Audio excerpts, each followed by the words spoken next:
আমাৰ প্ৰস্তুতি হবা অহা 1 তাৰিখে আমাৰ প্ৰাৰ্থী ৰকিবুল হোসেন ডাঙ্গুৰিয়া কাটাৰিহাৰাত এটা জনসভায় অংশগ্ৰহণ কৰিব।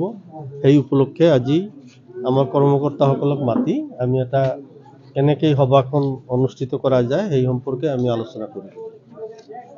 গতিকে আমি এবার নিশ্চিত আজমল ডাঙ্গুরিয়াক এবার রাইজে বিদায় দিব আর বিদায় দি পেলাই এটা সাম্প্রদায়িক রাজনীতি আমি ওর পেলাব বিচাৰিছো। কাৰণ আজমল ডাঙ্গুৰিয়াই সাম্প্ৰদায়িক ৰাজনীতিৰ আৰম্ভণি। শেষত গৈ সুবিধাটো পালে বিজেপিয়ে 4 জন এমএলএৰ পৰা 60 জন এমএলএ হ'ল। গতিকে এই সাম্প্ৰদায়িক ৰাজনীতি শেষ কৰিব লাগিব। এইটো শেষ কৰিব বিচাৰিলে আমি আজমলক বিদায় দিব। ভৰত নৰৰ ওয়াইফ ৰানী নৰৰ প্ৰাৰ্থিত্ব বিচাৰিছিল। আমি ডিটেইলছ নাজানো, হয়তো সেইটো এটা কাৰণ হ'ব পাৰে, কিন্তু এই পদত্যাগ এইটো আলটিমেটলি আমাৰ পাৰ্টি হাইকমান্ডে নিশ্চিতভাবে তাৰ লগত যোগাযোগ কৰি পদত্যাগটো যদিও দিছে খবৰ সেইটো উঠাই লোৱাৰ ব্যৱস্থা কৰা হ'ব।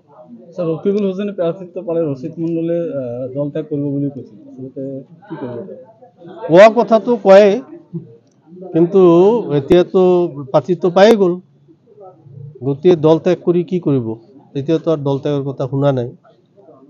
গতিকে এইবিলাক কথা খবৰত কৈ থাকে, কিন্তু মই ভাবোঁ যে কংগ্ৰেস এটা বৃহৎ দল। গতিকে এই দলত পৰা আঁতৰি গ'লে নিজৰ ভীতিও নাথাকিব। আচ্ছা, আজমলে যেহেতু 3বাৰকৈ সাংসদ আছিল ধুবুৰী লোকসভাত, গতিকে তেওঁ কিমান উন্নয়ন কৰিবলৈ সক্ষম হৈছে? আমাৰ চকুত পৰা নাই।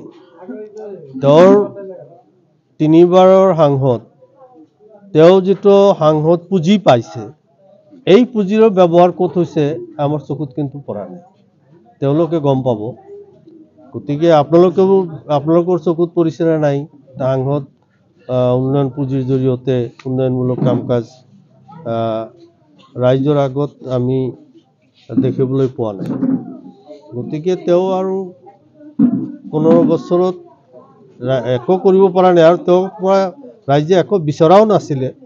কিন্তু তেওঁ যে বিজেপিৰ এজেণ্ট হৈ কাম কৰিব এই কথাটো কিন্তু ৰাইজে ভবা নাছিল।